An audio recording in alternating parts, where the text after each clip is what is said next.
You are the master of your fate. Let's begin.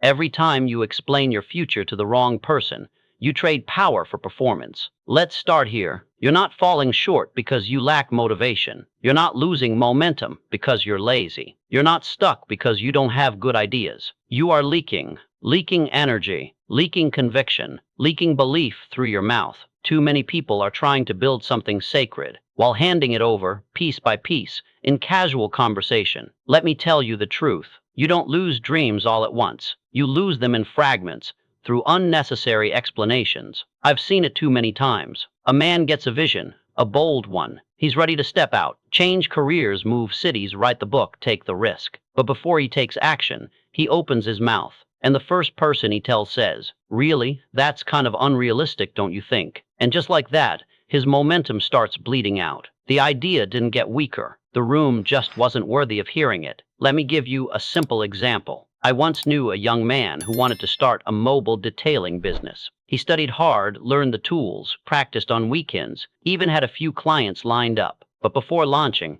he shared the idea with his circle. They laughed. "You're too smart for that. You went to college. Why would you do something like that? Just get a stable job." He hadn't even started, but he already started shrinking. Not because he wasn't ready, but because he let the wrong voices hold the mic. Now listen to me closely. Silence isn't hiding. Silence is honoring. Honoring your dream before it's ready to walk. Honoring your mind before it gets picked apart by small thinkers. Honoring your process before the applause or the doubt shows up. If you keep handing out blueprints to people who don't build, don't be surprised when they can't see the value in what you're building. So before we go any further, understand this. Your voice is powerful, but so is your silence. And the next time you feel the urge to explain your future to someone, stop, breathe. Ask yourself one question. Do they water belief or do they wither it? Because your future can't afford another leaky conversation. Next, let me show you the first thing you must protect. Small minds don't kill big dreams, but sharing too early does. Your long-term vision is sacred, not just because it's inspiring, but because it's fragile in the early stages. When you speak it too soon, when it's still forming, you give people permission to reduce it to what they understand. And most people, they don't understand vision. They understand comfort. They understand fear. They understand predictability. So when you tell them, "I want to start a company. I'm going to pivot out of this job. I want to build a school, open a retreat center, buy land, launch a platform," their first instinct isn't belief. It's scaling your dream down to fit their fear. Let me give you an example. Lisa had a vision. She wanted to open a holistic wellness center. It wasn't just a business.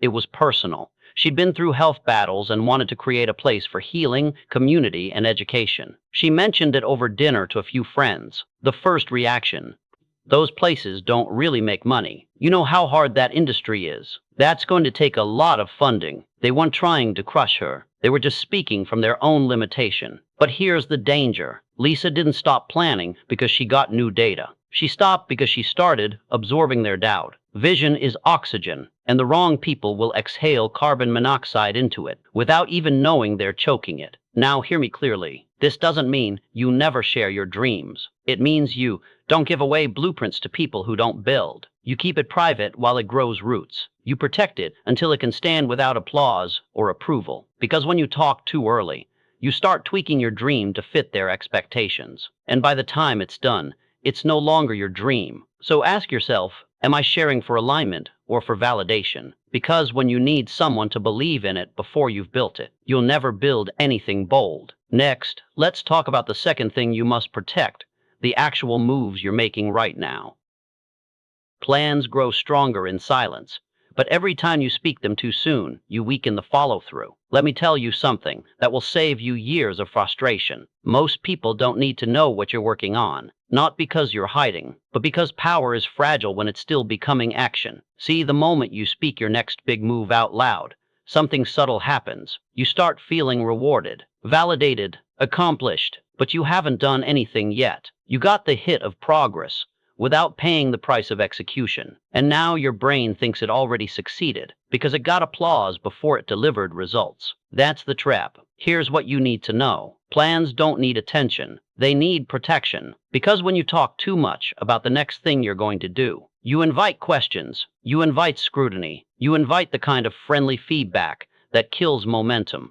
Let me give you a simple example. There was a woman named Jamie. She had a dream to write a book about how she overcame betrayal and rebuilt her confidence. She finally committed, outlined her chapters, set writing hours. Then she posted it online. Big news, I'm writing a book. What followed? Support, sure, but also opinions, questions, pressure, distractions. What's it about again? You should do a podcast too. What if no one buys it? You really think your story is different enough? And just like that, her focus started to drift. What was once a private mission became a public juggling act. She still believed in the message, but she lost the energy that only silence can hold. Now hear me. It's not the idea that's fragile. It's your energy to execute it without interference. So before you speak your next move, stop and ask, am I telling someone who needs to know? Or am I speaking out of impulse, pressure, or pride? Because once you say it, you've already spent some of the fuel you'll need to finish it. Build first, talk later. Deliver results, not forecasts. Because nobody can sabotage a move they never saw coming. Next, now let's shift into something more personal. What happens when you start exposing your own wounds too freely?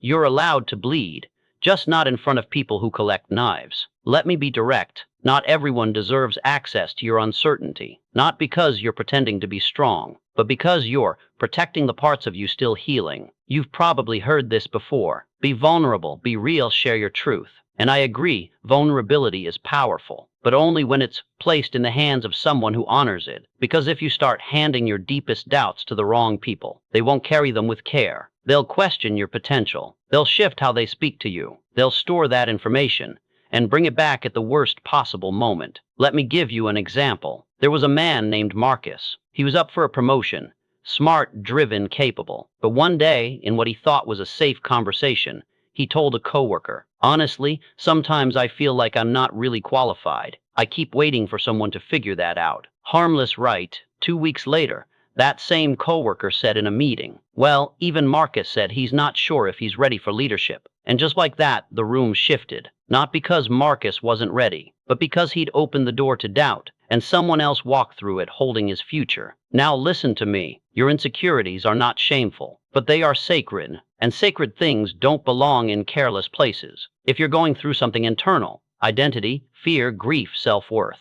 talk to someone wise enough to hold space for it. A mentor, a therapist, a true friend, a higher voice, your journal. But stop handing your wounds to people who haven't earned the right to see you vulnerable. Because here's what most people don't realize. Every time you expose an insecurity in the wrong setting, you reinforce it in yourself and invite others to treat it as truth. You don't need to fake strength, but you do need to protect the voice that shapes your identity. So the next time you feel tempted to unload something personal just to feel connected, pause and ask yourself, will this conversation make me feel lighter or more exposed? Is this a healing space or just an open mic? Because oversharing isn't bravery, it's emotional leakage. And you can't rise into your next season if you're constantly giving people ammunition from your last one. Next, let's shift from the personal to the relational and talk about why you should be quiet about who you're aligned with.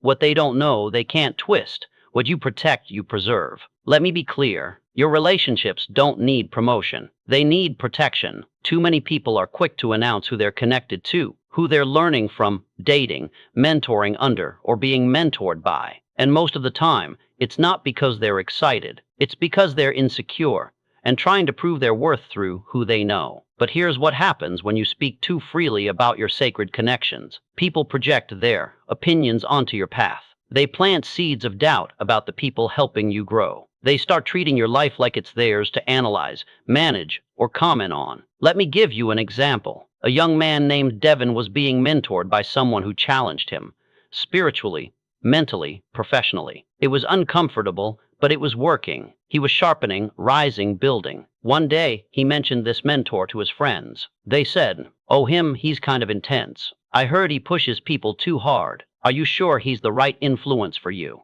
And even though they weren't speaking from experience, Devin started pulling back, not because the mentor changed, but because his trust got diluted by people who weren't even in the room. Now hear me. People who don't carry your vision will always be suspicious of the ones helping you build it. That's why your closest relationships, the ones that feed your faith, your discipline, your purpose, should be kept out of casual conversation. Not because you're hiding them, because you're honoring them. This includes your romantic relationship, your business partnerships, your spiritual guides, your financial coach, anyone who's pouring into your future. Because the more people know, the more they feel entitled to comment, and the more you listen to commentary, the less you trust your own compass. So the next time someone asks, "Who are you working with now?" Are you still with that person? What's going on between you two? You don't owe them details. You owe your vision the privacy to grow without interference. Because not every connection is meant for public debate,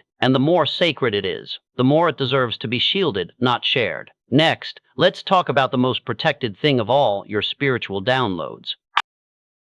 When God speaks to you in private, don't run to explain it to people who haven't earned that level of clarity. There are moments in life where something clicks. You hear something, you sense something, you get a conviction, a directive, a glimpse of what's next, and it hits you deep in the soul. It doesn't always come through fireworks or visions. Sometimes it's subtle, a whisper, a quiet prompting that shifts everything. That's not emotion, that's revelation, and it's not meant to be passed around like small talk. Because most people, even well-meaning ones, will try to explain away what only your spirit was meant to understand. Let me show you how this plays out. A man named Elijah felt it strongly. He knew deep in his chest that it was time to leave his six-figure job and start something more aligned with his purpose, a nonprofit to help at-risk teens. He didn't hear a booming voice. He just knew it was time. The next morning, full of inspiration, he told a friend, "I think God is calling me to leave. It's not about money anymore." The reply, "That doesn't sound like God.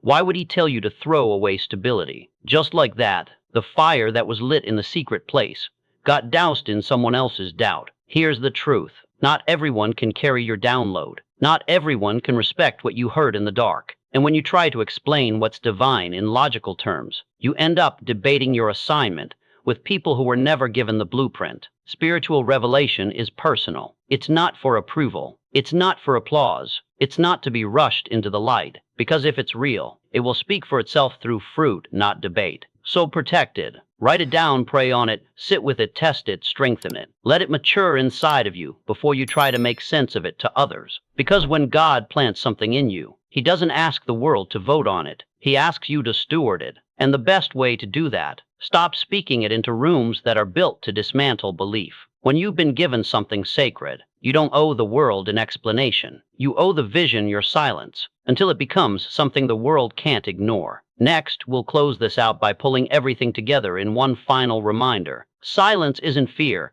it's focus. What you defend in silence becomes what you can command in public. Let me make something clear. This isn't a message about fear. It's not about hiding, isolating, or shutting people out. It's about discernment and the deep discipline of knowing what to say, when to say it, and who can hold it. Because you are not weak. You are becoming something strong. And what you're building, your mind, your mission, your momentum, can't afford to be chipped away by the wrong conversations. Speak with proof, not with potential. Share the fruit, not the seed. There are moments when silence is not avoidance. It's strategy. Not secrecy, but sacred respect. Every time you resist the urge to overshare, you store power. Every time you hold your vision, your plans, your wounds, your relationships, your spiritual downloads with reverence, you gain momentum. And momentum is what moves you forward when motivation runs out. You want to be bold. Start by being quiet where it counts. Let people underestimate you. Let them think you're not doing much. Let them talk while you build without needing to be seen. And when it's time, when the plan is proven, when the vision is walking, when the results are undeniable, you won't need to announce anything. They'll see it, they'll feel it, they'll know. You didn't shrink.